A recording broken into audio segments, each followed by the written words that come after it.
तो किसी भी instant at any instant T, किसी भी टी इंस्टेंट पे अपने पास क्या होगा कि करंट की वैल्यू क्या होगी, I is equal to something, using हम ओम्स लॉ का रिलेशन यूज कर रहे हैं बाय यूजिंग स्पेसिफिक, किसी भी इंस्टेंट टी के लिए इसमें कोई भी ईएमएफ, कोई भी पोटेंशियल डिफरेंस होगा और रेजिस्टेंस आर है, रेजिस्टेंस आर तो चेंज होगा नहीं, तो आई अपने पास क्या हो जाएगा, आई होता है वी अपॉन में आर, और वी की जगह अपने पास यहाँ पे क्या है, ई अपॉन में आर एट एनी इंस्टेंट। तो ई की वैल्यू पुट करेंगे तो आई की वैल्यू क्या आ जाएगी, आई की वैल्यू अपने पास आ जाएगी, ई की वैल्यू पुट करते हैं इधर, E not sine omega T upon में आर। ठीक है, तो ये कुछ वैल्यू आएगी अपने पास करंट की। तो ई नॉट अपॉन में आर क्या हो जाएगा, द मैक्सिमम करंट, राइट, ये क्या हो जाएगा अपने पास maximum current, then I is equal to I not sine omega T. तो किसी भी टाइम पे देखिए करंट भी है वो साइन का फंक्शन डिपेंडेंट है, और ईएमएफ भी है वो भी साइन डिपेंडेंट फंक्शन है, राइट। करंट और यहाँ पे अपने पास क्या है, इलेक्ट्रिक करंट है, और कौन है अपने पास, ईएमएफ, दोनों ही कैसे फंक्शन है, टाइम डिपेंडेंट फंक्शन है। दोनों टाइम डिपेंडेंट फंक्शन है, तो अपने पास क्या होगा, दोनों टाइम अपने पास, दोनों के बीच में कोई ना कोई रिलेशन होगा। तो देखते हैं इनका ग्राफ बनाते हैं। देखिए यदि हम करंट का ग्राफ बनाते हैं तो ईएमएफ का ग्राफ बनाते हैं, तो ईएमएफ का ग्राफ कुछ ऐसा आएगा। ठीक है, ये ईएमएफ है और ये टाइम एक्सिस है, बिकॉज साइन का फंक्शन है, ईएमएफ साइन का फंक्शन है। और टाइम यदि करंट का बनाएं तो करंट का भी ऐसा ही आएगा, ये भी साइन का फंक्शन है। बट यहाँ पे जो इसकी मैक्सिमम वैल्यू, जो ये पीक वैल्यू है, ये आएगी यहाँ पे ई नॉट, और यहाँ पे ये वाली जो पीक वैल्यू है ये क्या आएगी, आई नॉट, ये क्या आएगी अपने पास, आई नॉट। क्लियर है बात, ये समझ में आ रही है थोड़ी बहुत? ओके, यदि समझ में नहीं आ रही है तो आप मुझे कमेंट बॉक्स में बता सकते हैं। करंट होगा अपने पास आई, और यहाँ पे ये होगा टाइम एक्सिस टी। अब यहाँ पे जो मैग्नीट्यूड है करंट का या फिर ईएमएफ का, जो भी मैग्नीट्यूड है, इसको हम रिप्रेजेंट कर रहे हैं भी सर्कल के थ्रू, फेजर डायग्राम के थ्रू। तो अगेन सबसे पहले हम क्या ड्रॉ करेंगे, सबसे पहले हम एक्स वाई एक्सिस ड्रॉ करेंगे। तो लेट एक्स वाई एक्सिस हम ड्रॉ करते हैं। This is our x y axis, let this x axis, this is y axis. ठीक है, और यहाँ पे क्या करना है, हमें आई को रिप्रेजेंट करना है सबसे पहले। तो आई को रिप्रेजेंट करेंगे तो क्या होगा, देखिए ये आई है, आई, अब किसी को भी रिप्रेजेंट कर सकते हैं, आई को या ई को रिप्रेजेंट कर दो आप।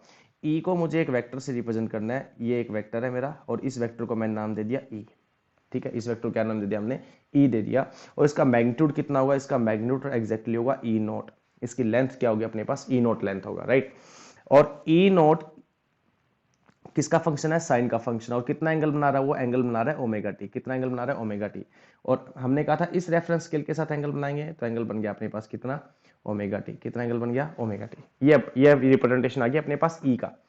इस रेडियस का यदि आप सर्कल ड्रॉ करना चाहते हो, सर्कल भी ड्रॉ कर सकते हैं, राइट। इस रेडियस का ऐसे करके आप सर्कल ड्रॉ कर सकते हैं। मैं सिर्फ वेक्टर को रिप्रेजेंट कर रहा हूं, और ये इसको सेंटर मान के, रेडियस ई नॉट मान के आप यहाँ पे सर्कल ड्रॉ कर सकते हैं। Now the second case is current को रिप्रेजेंट करना है हमें, एक ही फेजर डायग्राम पे, एक ही डायग्राम पे रिप्रेजेंट करना है, अलग अलग डायग्राम नहीं बनाने हैं। तो नेक्स्ट अपने पास क्या है, अब रिप्रेजेंट करना है करंट को। तो करंट को जब रिप्रेजेंट करेंगे तो देखिए क्या बनेगा अपने पास, करंट है आई नॉट, रेडियस कितना होगा, आई नॉट, इसके ऊपर ही बनेगा एग्जैक्टली, ये बनेगा आई नॉट। ठीक है, मैग्नीट्यूड रेडियस हो गया आई नॉट, और एंगल कितना बना रहा है, एंगल ये भी ओमेगा टी ही बना रहा है। देखिए ये भी कितना एंगल बना रहा है अपने पास, ओमेगा टी ही एंगल बना रहा है। तो दोनों वेक्टर कैसे आएंगे, एक ही लाइन में आएंगे, दोनों वेक्टर कैसे आएंगे, एक ही लाइन में आएंगे। अब ओमेगा टी है अपने पास, कॉमन एंगल है अपने पास, इसको आप कैसे भी रिप्रेजेंट कर सकते हैं, दोनों सेम एंगल बना रहे हैं, दोनों एंगल के बीच में कोई डिफरेंस नहीं है। तो यदि आपको किसी बुक में या फिर कहीं भी आपको इस टाइप से बना हुआ नजर आए तब भी सही है, ये भी गलत नहीं है। यहीं पे आई नोट को रिप्रेजेंट कर दिया और यहीं पे ई नोट को रिप्रेजेंट कर दिया, और ये अपने पास समथिंग एक्स एक्सिस है, ये समथिंग वाई एक्सिस है। ठीक है, अब इनको रिप्रेजेंट क्यों किया, आप कहोगे जी यहाँ पे तो ओमेगा एंगल है, और यहाँ पे अपने पास जो एंगल बन रहा है वो कितना बन रहा है, जीरो बन रहा है। देखिए हमें ये देखना है कि ई नोट और आई नोट के बीच में एंगल का डिफरेंस कितना है। फेजर डायग्राम से अपने को रिलेशन देखना है ई नोट और आई नोट में। ई नोट या आई नोट एग्जैक्टली कितना एंगल बना रहे हैं इससे कोई फर्क नहीं पड़ता, ये मैटर नहीं करता, राइट। ना ही हमें इस चीज को देखना है, हमें क्या देखना है कि ई नोट और आई नोट के बीच में एंगल का डिफरेंस कितना है, उसी को बोलते हैं फेज डिफरेंस। क्या बोलते हैं उसको, फेज डिफरेंस बोलते हैं। ठीक है जी, फेज डिफरेंस, क्या बोलेंगे उसको, फेज डिफरेंस। तो फेज क्या है, एंगल का difference. Phase is the phase कोई ज्यादा बड़ी चीज नहीं है, फेज है सिर्फ एंगल, एंगल को हम यहाँ पे फेज बोल रहे हैं, राइट। यहाँ पे इस केस में किसके रिस्पेक्ट में हम मेजर कर रहे हैं, ईएमएफ के रिस्पेक्ट में, करंट को मेजर कर रहे हैं, करंट के रिस्पेक्ट में ईएमएफ को मेजर कर रहे हैं, या किसी एंगल के रिस्पेक्ट में, किसी पोजीशन के रिस्पेक्ट में, तो वो अपने पास क्या कहलाएगा, फेज कहलाएगा। क्या कहलाएगा अपने पास, फेज। तो यदि हम प्योर रजिस्टिव सर्किट की बात करें, एक ऐसा अल्टरनेटिंग सर्किट जिसके अंदर सिर्फ रजिस्टर लगाओ, यानी उस सर्किट के अंदर जो रेजिस्टेंस ऑफर करने वाला है, जिस सर्किट के अंदर सिर्फ जो रेजिस्टेंस ऑफर करने वाला है वो सिर्फ क्या हो, रजिस्टर, है ना। तो वो अपने पास प्योर रजिस्टिव सर्किट होगा, और प्योर रजिस्टिव सर्किट में करंट और ईएमएफ के बीच में फेज डिफरेंस कितना होगा, जीरो। द फेज डिफरेंस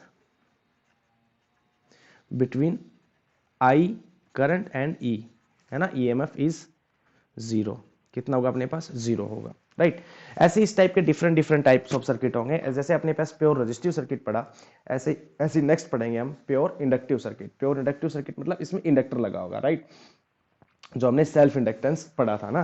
तो नेक्स्ट अपने पास है pure inductive circuit. Pure inductive circuit, ठीक है, प्योर इंडक्टिव सर्किट। तो प्योर इंडक्टिव सर्किट में क्या लगेगा अपने पास, इंडक्टर लगेगा। तो अपने पास फॉर एग्जांपल ऐसा कोई इंडक्टर है, सोलेनोइड अपने पास इस टाइप का सोलेनोइड है, और इसको हमने जो सप्लाई दिया वो किस टाइप का सप्लाई दिया हुआ है, अल्टरनेटिंग करंट का सप्लाई दिया हुआ है, और ये अल्टरनेटिंग करंट आ गया अपने पास, ठीक है। ये इंडक्टर है जिसका इंडक्टेंस है एल, ठीक है, सेल्फ इंडक्टेंस कितना इसका एल है, और जो ईएमएफ हमने सप्लाई किया इसको वो ईएमएफ ई है, और इस ईएमएफ की वैल्यू कितनी है, इस ईएमएफ की वैल्यू है E is equal to E not sine omega T. EMF की वैल्यू कितनी है अपने पास, E equal to E not sine omega T. तो ये अपने पास क्या आ गया, इसका ईएमएफ आ गया जी।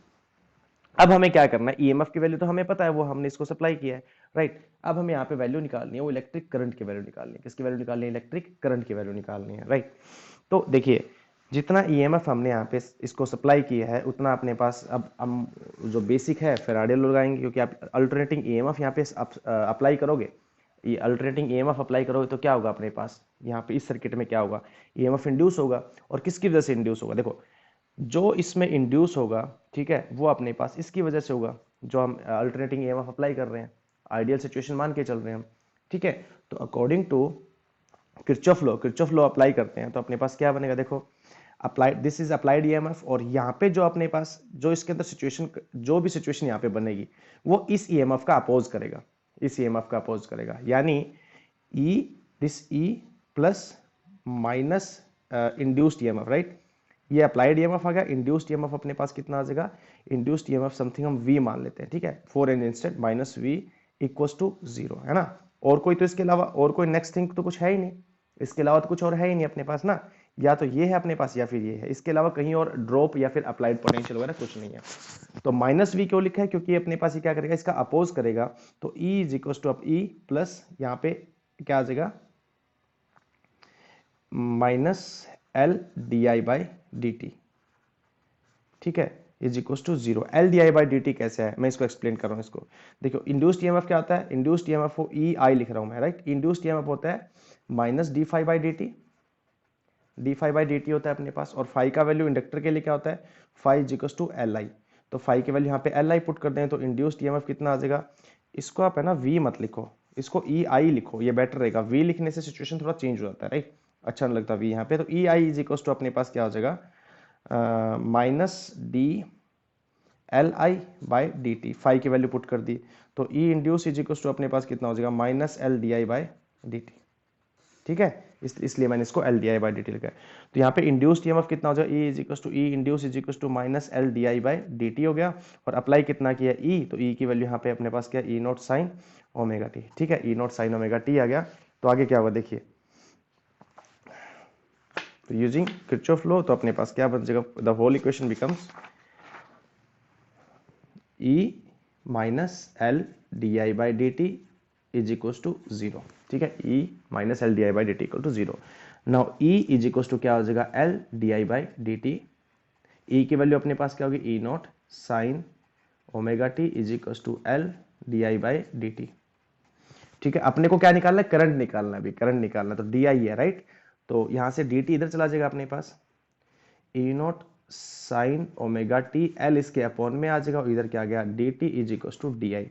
ये स्मॉल इंस्टेंट ऑफ करंट है, राइट। अपने को टोटल करंट निकालना है, so integrating both side, after integration we will get E nought upon में एल कांस्टेंट है, ई नॉट अपॉन में एल कांस्टेंट है, integration of sine omega T D T is equal to आई, ठीक है। D I का integration क्या हो गया, आई हो गया। इसको आप इंटीग्रेट करोगे तो साइन ओमेगा टी का इंटीग्रेशन अपने पास क्या आएगा, ई नॉट अपॉन में एल तो एज इट इज रहेगा, और साइन ओमेगा टी का इंटीग्रेशन क्या हो जाएगा, minus cos omega T, right. क्या हो जाएगा अपने पास, minus cos omega T, minus cos omega T, और यहाँ पे इसका t का मल्टीपल ओमेगा है तो ओमेगा इधर आ जाएगा, that will be equals to I, right. तो ये अपने पास रिलेशन क्या आ गया, करंट की वैल्यू क्या आ गई, करंट इज इक्वल्स टू आ गया ई नोट अपॉन में ओमेगा एल जो है वो आई नोट होगा, ठीक है। और यहाँ पे क्या आ गया, माइनस कोस ओमेगा टी। देखिए आई नोट क्यों लिखा है इसको, देखिए करंट है तो इस साइड भी किसके डायमेंशन होनी चाहिए, करंट के डायमेंशन होने, देखो इस साइड यदि करंट है, इस साइड यदि करंट है तो इस साइड भी करंट के डायमेंशन होने चाहिए, क्योंकि हमने जो लॉजिकली इस क्वेश्चन को हम स्टेप वाइज करते आए हैं। स्टार्टिंग में डायमेंशन इक्वल लेके आए तो आगे भी डायमेंशन अपने पास इक्वल आएंगे, ऐसा नहीं है कि डायमेंशन अपने पास रूल वाइडेड हो जाएगा। तो कोस ओमेगा टी है वो एक डायमेंशनलेस क्वांटिटी है, तो इसका मतलब जो करंट के डायमेंशन रिप्रेजेंट कर रहा हो, कौन कर रहा होगा, ये वाली क्वांटिटी रिप्रेजेंट कर रही होगी, और ये क्या होगा, मैक्सिमम करंट होगा आई नोट, ठीक है। तो आई नोट हमने यहाँ पे किसको माना है, आई नोट माना है हमने, माना नहीं एक्चुअली है ओमेगा एल, ठीक है। तो देखो करंट है, करंट के डायमेंशन में ऊपर अपने पास क्या होता है, वोल्टेज होता है, तो वोल्टेज होता है अपने पास ईएमएफ आ गया ऊपर, और नीचे अपने पास क्या होता है, रेजिस्टेंस होता है, नीचे क्या होता है, रेजिस्टेंस होता है with the ideal explanation, I is equals to V by R, ठीक है। This is the ideal notation, right. तो I is equals to V upon में आर, आई की जगह आई है, वी की जगह ई है, और आर की जगह ओमेगा एल है। इसका मतलब ये तो रेजिस्टेंस होता है किसी भी रजिस्टर के थ्रू, किसी भी रजिस्टर के थ्रू, जब हमने एक रजिस्टर लगा रखा है, लेकिन अब हमने सर्किट में लगा रखा है इंडक्टर। देखिए हमने यहाँ पे क्या यूज किया था, इंडक्टर यूज किया था। तो इंडक्टर किस टाइप का रेजिस्टेंस ऑफर कर रहा है, वो ऑफर कर रहा है ये, ठीक है। तो इसको बोलते हैं इंडक्टिव रिएक्टेंस, इंडक्टिव रिएक्टेंस, ठीक है। इंडक्टिव रिएक्टेंस मतलब इंडक्टर द्वारा ऑफर किया गया रेजिस्टेंस, इंडक्टिव रिएक्टेंस, और इसको डिनोट करते हैं हम एक्स बेस में एल से, ठीक है ना। ये एक्स मल्टीप्लाई में नहीं है, X L, where X L is equal to omega into L, multiply में नहीं है, सब्सक्रिप्ट है, राइट, बेस में है, राइट। तो एक्सएल, इसको एक्सएल पुट करें तो I nought is equal to अपने पास क्या आ जाएगा, ई नोट अपॉन में एक्स एल, ठीक है। क्या आ जाएगा, I nought is equal to E nought X L.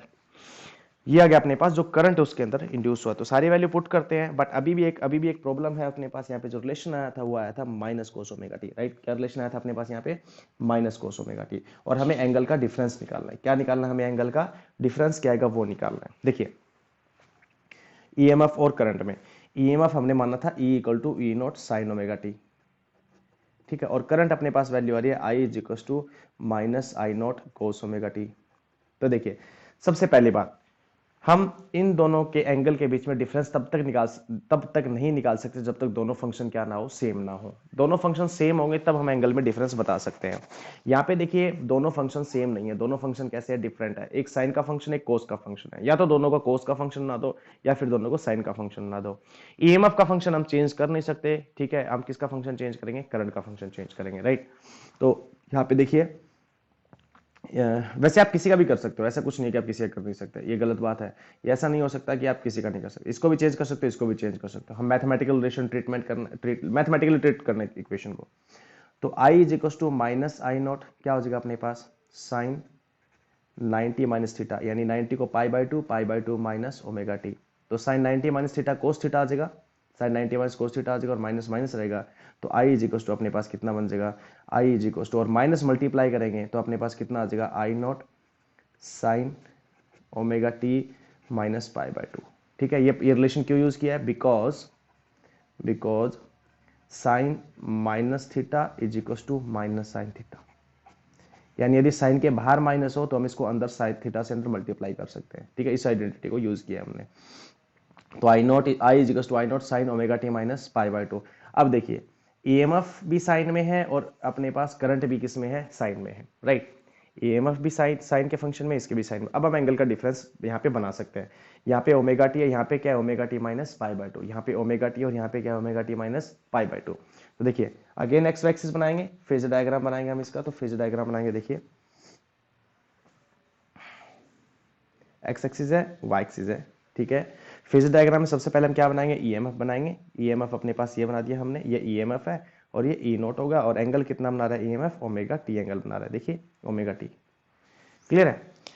अब हम ड्रॉ करते हैं करंट। करंट ड्रॉ करें तो करंट क्या कर रहा है, देखिए करंट एंगल बना रहा है ओमेगा टी। देखो यदि सिर्फ ओमेगा टी एंगल बनाता तो करंट बनता इसी के लोंग, ई के लोंग, यहाँ पे बनता ई के लोंग, बट ओमेगा टी में से कुछ माइनस करना है अपने को, राइट। यहां से है ओमेगा टी है और ओमेगा टी में से कुछ माइनस करना है, तो माइनस करना है तो इस डायरेक्शन में आ जाएगा अपने पास, कितना माइनस करना है, पाई बाई टू माइनस करना है, राइट। तो यानी एंगल का डिफरेंस कितना है ई और आई में, π/2 का है। तो सबसे पहली बात तो इन दोनों के बीच में 90 डिग्री का एंगल बनेगा, और ये हमने π/2 इसमें से माइनस कर दिया, तो ये एंगल कितना बन गया, π/2। देखिए इस डायरेक्शन में एंगल प्लस हो गया, इस डायरेक्शन में एंगल माइनस होगा, राइट। तो एंगल अपने पास माइनस हुआ, -π/2। तो ये किसको रिप्रेजेंट कर रहा है, ये आई नोट को रिप्रेजेंट कर रहा है। किसको रिप्रेजेंट कर रहा है, आई नोट को रिप्रेजेंट कर रहा है, राइट। तो ये वेक्टर की लेंथ जो है वो आई नोट को रिप्रेजेंट कर रही है, इस वेक्टर की लेंथ किसको रिप्रेजेंट करती है, ई नोट को रिप्रेजेंट कर रही है। और दोनों के बीच में एंगल का डिफरेंस कितना है, π/2 का डिफरेंस है। तो इसलिए अपने पास ओमेगा टी में से माइनस करना है, तो ओमेगा टी में से माइनस इधर होगा, ओमेगा टी में कुछ ऐड करना है तो ऐड इस डायरेक्शन में होता, ठीक है। यदि यहाँ पे प्लस आता तो प्लस इस डायरेक्शन में होता, राइट। तो ये इसका फेजर डायग्राम हो गया। तो आप ये वाला जो सिचुएशन है ये कुछ ऐसे है, ये ई नोट है और ये आई नोट है, राइट। ये ई नोट आई नोट है। आप इसको घुमा के पूरा ऐसे कर दो, इसको एक्स एक्सिस और इसके लॉन्ग ले आओ, क्योंकि हमें सिर्फ डिफरेंस देखना है। वो डिफरेंस किसके बीच में देखना है, ई और आई के बीच में देखना है, राइट। तो इसको यदि इस तरीके से घुमा देंगे तो अपने पास क्या बन जाएगा, ये अपने पास एक्स एक्सिस हो गया, ये वाई एक्सिस हो गया, ठीक है। तो इस डायरेक्शन में जो अपने पास आएगा वो यहाँ पे आ जाएगा अपने पास आई नोट की डायरेक्शन आ जाएगी, और ऊपर वाले डायरेक्शन में इधर आ जाएगा अपने पास कौन आ जाएगा, यहाँ पे आ जाएगा ई नोट, ठीक है। और दोनों के बीच में एंगल कितना है, 90 डिग्री। कितना एंगल दोनों के बीच में, 90 degree. See this is the 90 degree sorry. तो 90 डिग्री एंगल आ गया अपने पास इनके बीच में, ठीक है। ये अपने पास प्योर इंडक्टिव सर्किट आ गया। कौन सा सर्किट आ गया, प्योर इंडक्टिव सर्किट।